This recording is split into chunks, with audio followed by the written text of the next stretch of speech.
In this chapter, we're going to look at organizational change. We'll start by looking at what it is, and as we can see, it's any substantive modification to some part of the organization. We're going to look at the different areas that change affects. Organizational structure and design is everything we covered in our last chapter, the organizing function.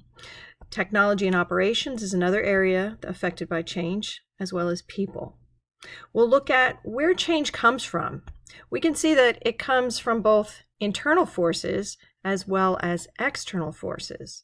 So think back to the chapter on our environments. Internally, we might want to change because we are looking to change our strategy or how we're structured to be more efficient or productive. Some internal forces respond to external pressures, but external forces in the general and task environment can force us to change the way we compete. For instance, if the economy changes or socioculturally we see trends of come about that we need to modify ourselves to align with, those are forces from outside our organization forcing us to change. Change is all around us. When we talk about the planning function of management, setting goals and figuring out how we're going to achieve them, any goal we set is a change to what we're doing because we're trying to achieve something more. So any goal is an example of a change. We're going to talk also in this chapter about resistance to change and why people are resistant to change and how as managers we can go about overcoming that resistance to change. But for now, let's start with looking at the different areas of organizational change.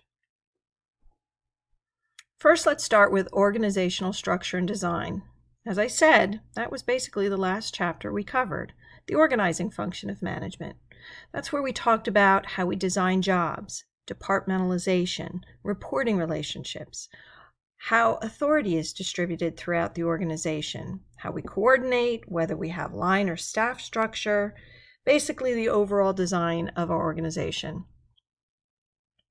Another area of organizational change is in regards to technology and operations. So if we change the equipment we use, if we update the software being used, the work process or sequencing that's being used, or our control systems, that would fall under technology and operations. Lastly, we have people. Now, here we're not talking about actually changing people, like hiring and firing or promoting. We're talking about our human resources, our people, their abilities and skills, how they perform on the job, how they perceive the organization, what their expectations are of the organization, their attitudes and their values. So whenever we want to make a change with this might be the hardest one to change. Trying to get people to change the skills they use on the job, learn new abilities, increase their performance, change their perception of their jobs, of the organization, or any other aspect at work.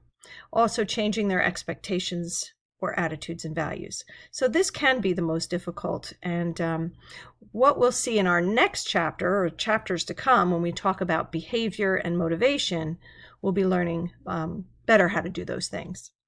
Now let's distinguish between a planned change and a reactive change.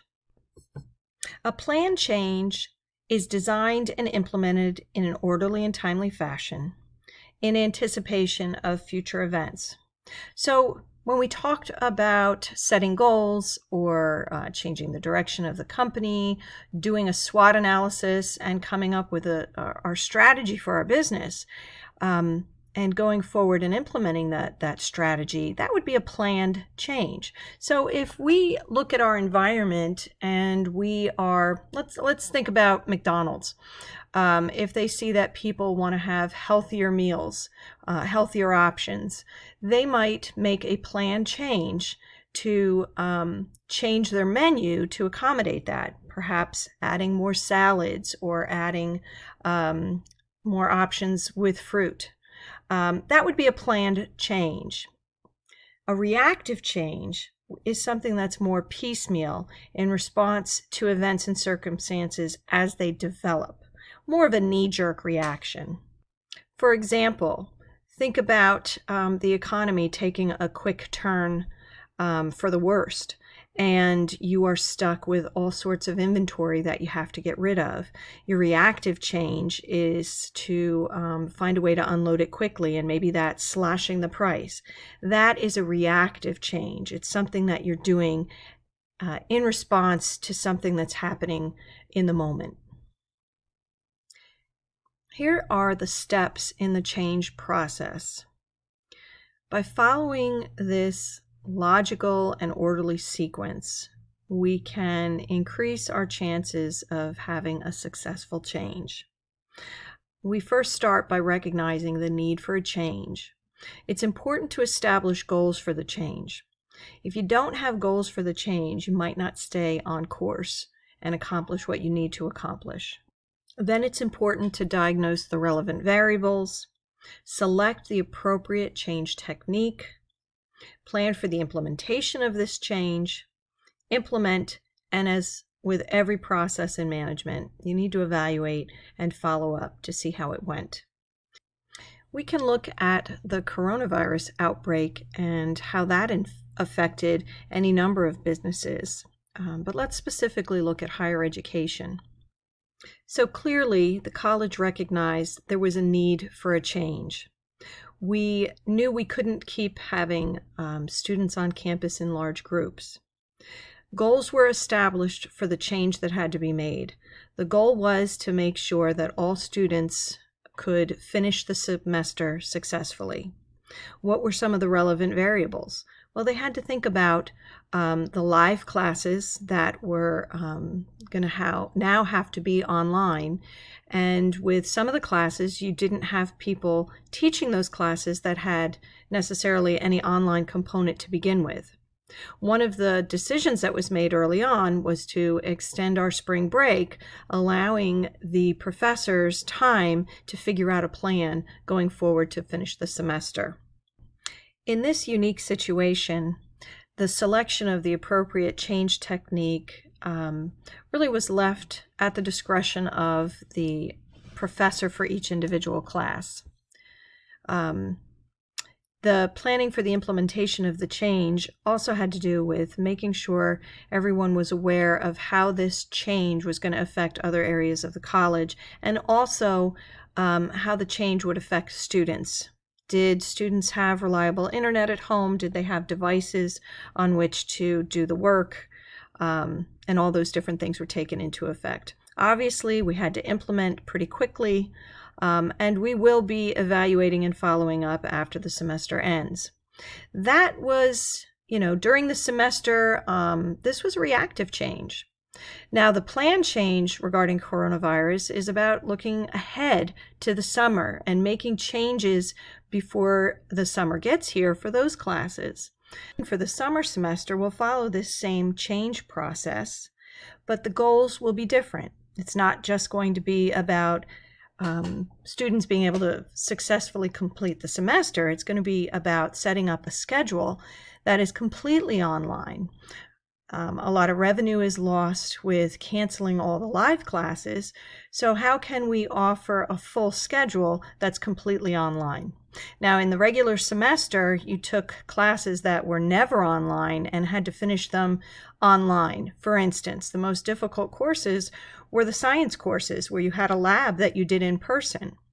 So different things came into account for the summer change. Let's shift gears and talk about why people are so resistant to change. There are several reasons the book goes into detail on. They are uncertainty, threats to self-interest, different perceptions, and feelings of loss. So let's briefly talk about each of these so we can distinguish between them. Uncertainty about the extent and the effect of the change is certainly going to be the most common reason people resist change. It's when they have really no idea what this is going to mean. But sometimes we do know what a change is going to, what it's going to mean and how it's going to affect us. So let's look at threats to self-interest. If a change is happening at your place of business or your department, and maybe they're changing who you report to, right? Or how your department is organized. That might be a threat to your power and influence in that department. Maybe the person you were reporting to was someone you had built this relationship with over years of working with them, and now you have to start all over. That could be a reason you might resist that kind of change. Another reason people resist change is they don't perceive the change in the outcome the same as the person that wants to put that change in place. For instance, let's assume at your job you are rewarded for your efforts in a certain way. There's some sort of incentive plan in place.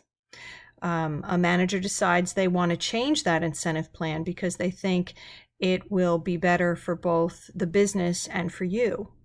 But as an employee, you look at what they're proposing and you don't think it's going to be better for you. Your perception is that you are going to be worse off with this change. So your perception doesn't have to be accurate, but if your perception is different from that of your manager that wants to put the change in place, your chances of wanting to go along with that change are going to be slim. You are going to resist that change. We're calling Tina at like a 7 o'clock call. Put her in charge. That's fine. She's fine. And I'm just trying to finish recording a couple slides. It's fine. No. I'll feed her when she comes in. So I'm not going to start that grill yet? We're talking at 7. I don't think we're going to be on. I mean, that's 45 minutes to get it ready, right? Yeah. So if you started at 7, is that all right? 6:30. What do you want to do? Are you hungry? Well, we got ham salad and crackers. What do you guys do? Yeah, I just got to find I know I saw her send an email. I think it was like that. So we're just at 7. She wants us on at 6:50, so she knows it works. I want to get too far going. No hurry, we got snacks and stuff. All right, baby? Lay down. We'll go out again? Oh, she's following you. Ooh.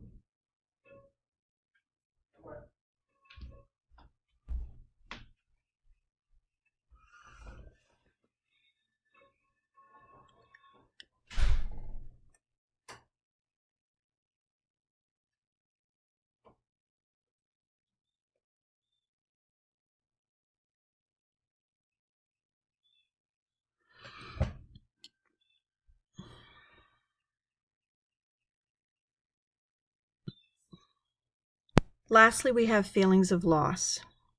This can happen when a change disrupts social networks, changes what you're used to, how things used to be.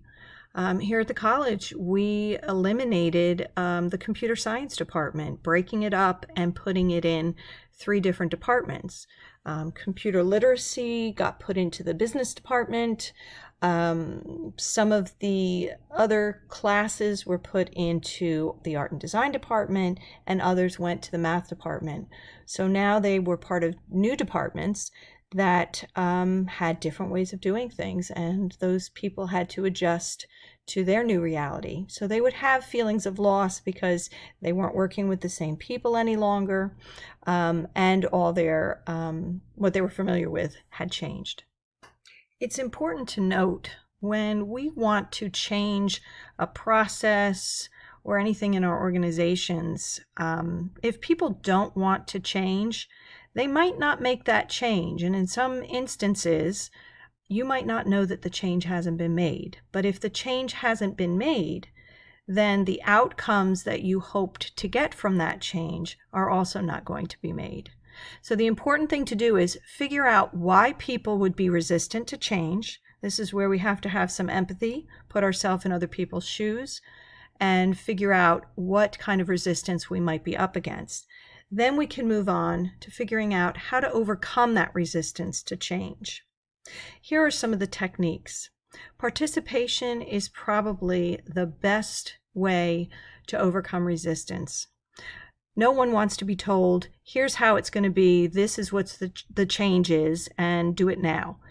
If we can involve people in the change from the beginning, if it's possible, sometimes it isn't, but if we can do that from the beginning, we might have better success in actually carrying out the change. By getting participation, people are going to become familiar with the change. They're going to be able to voice their opinion, give their input, and perhaps you come up with a better way of implementing the change. Another way is to educate the people involved in the change and communicate clearly about the change. With the coronavirus impacting higher education, the college was trying to do the best they could to communicate the changes and educate people on what was happening as best they could. Lastly, we have facilitation. This is a change process where you do one thing at a time. You don't unload 20 changes on your organization all at once. You figure out what has to be done first or second and do things one at a time or slowly at least, so that people have time to adapt to the changes as they're happening. As I said, participation is a really good way to get buy-in when there is a change, but sometimes you can't have participation. So for instance, if we have to make a change, with the coronavirus going completely online to finish out the semester, we can't discuss that. That has to happen. But what we can do is get participation with our employees and those involved with the best way to do it. Now let's look at a force field analysis. This helps managers facilitate change. If we have employees that don't want to go along with a change or are very upset about it, we might want to identify the forces that are acting both for and against a change so that we can focus our efforts on removing whatever barriers there are. So this is an example for General Motors. They want to close a plant, and the reasons they list for wanting to close the plant is that they need to cut costs. They have excess capacity. This means the plant, if it's running at all, is maybe at 10% capacity and 90% of the plant is idle, not being used. Or maybe it's 50-50, but they have other plants that are at 50-50 or less. And by closing this plant, they can move those operations to the other plant and then have closer to 100% capacity at a running plant and then shut this one down and save money. They also note that they want to close this because the facilities are outmoded. Maybe they're obsolete and would need to be updated to be efficient.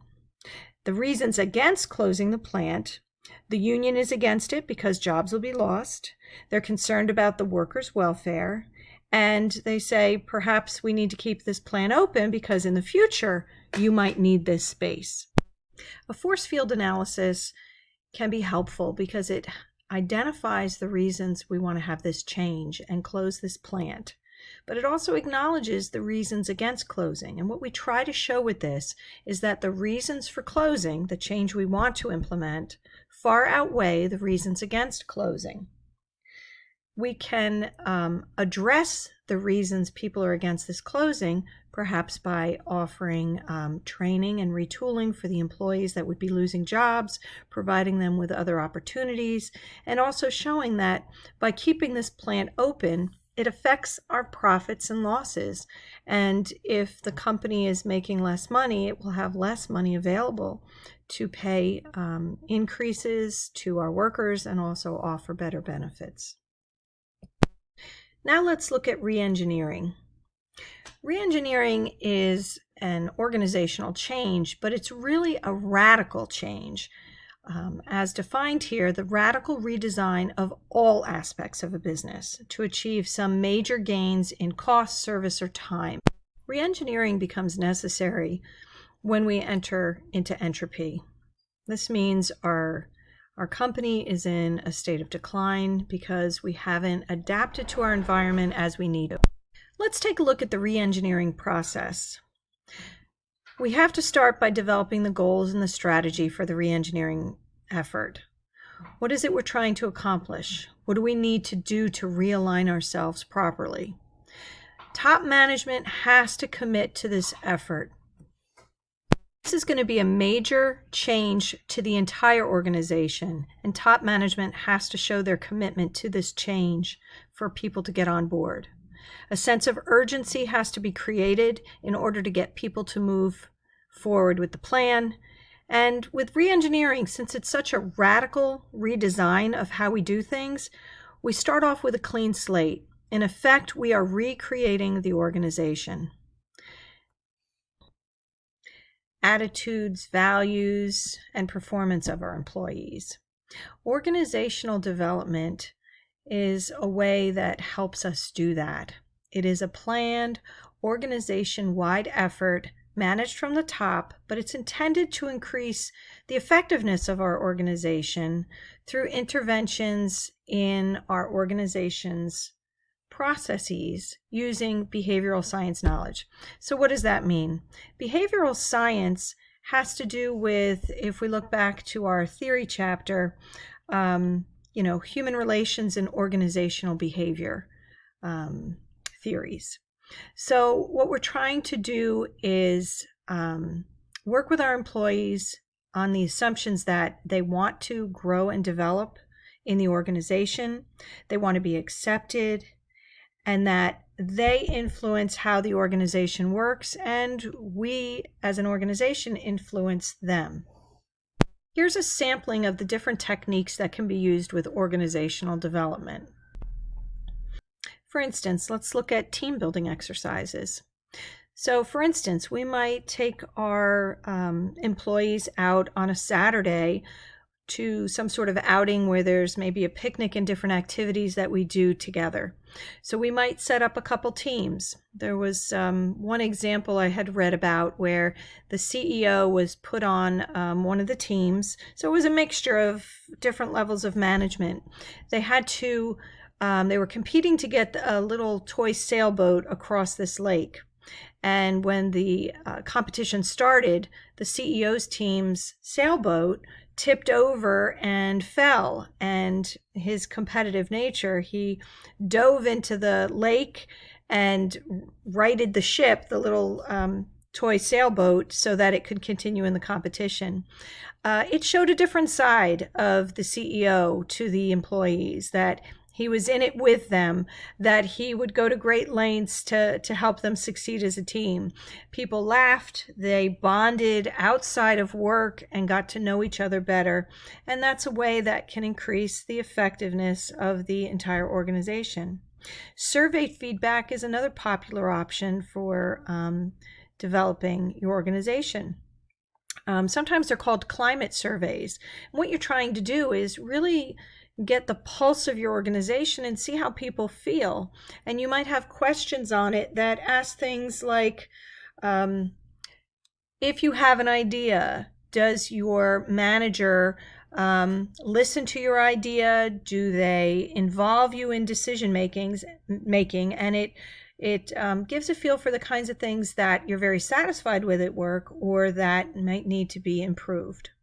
So these, again, are just some of the things that can help with the effectiveness of our organization and the health of our organization. Innovation is also a change that happens in an organization. It is the managed effort by an organization to develop new products or services or new users for existing products and services. Here we're going to distinguish between radical and incremental. A radical innovation fundamentally changes the nature of competition in an industry. So this can be a new product, a new service, or a new technology developed that completely replaces the existing product, service, or technology in an industry. For instance, when DVDs came out, it replaced VHS tapes. Hopefully you know what that is. So that's an example where the new technology completely replaced the existing technology. By contrast, an incremental innovation doesn't really affect competition in an industry. It's just a modification to an existing product, service, or technology.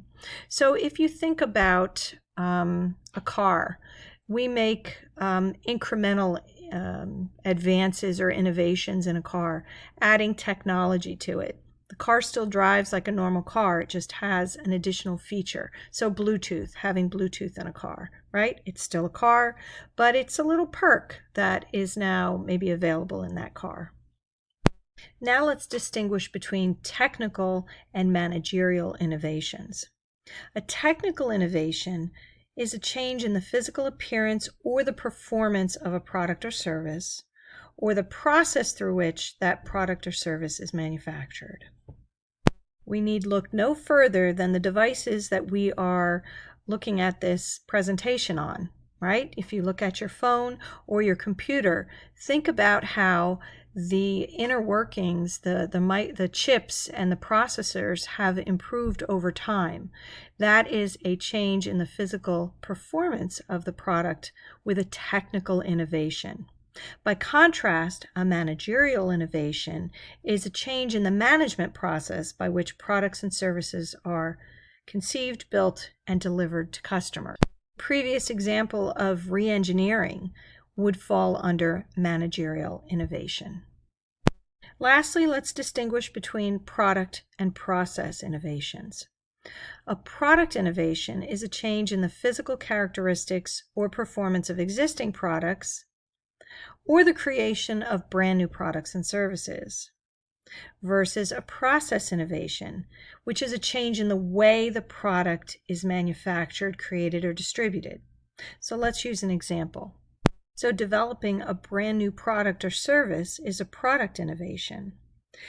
But a process innovation would be if we have an existing product, but we find a new way to manufacture that product that perhaps saves us a lot of money or makes it even better than it was before.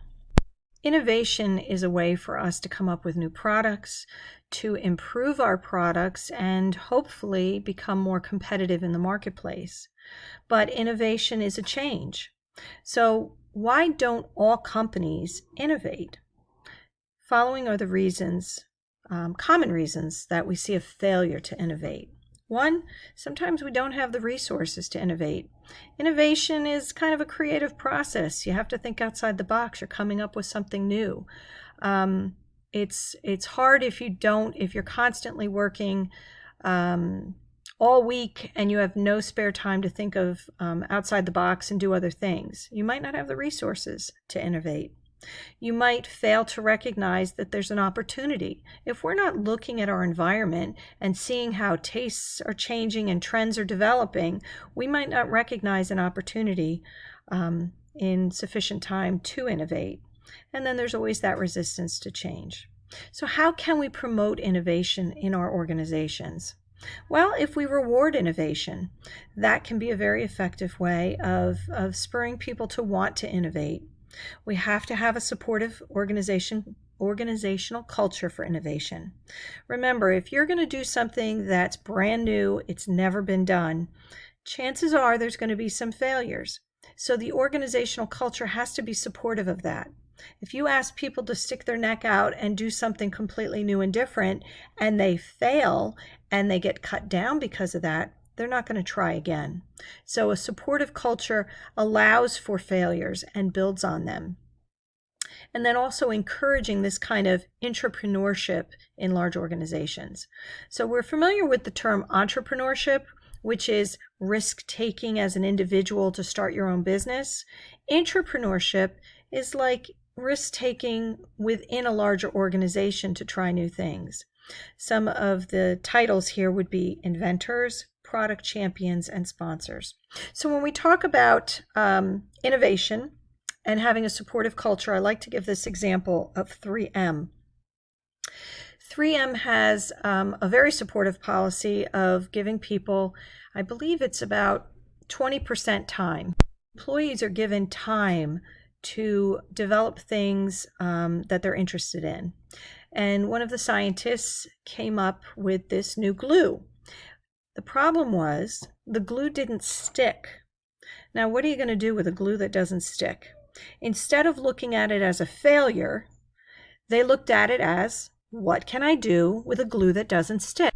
And $1 million industry was born. Post-it notes. Instead of looking at something as a failure, you learn from it and you try to be creative and innovate from it. So a glue that didn't stick became something that could create post-it notes, which we all rely on to this day.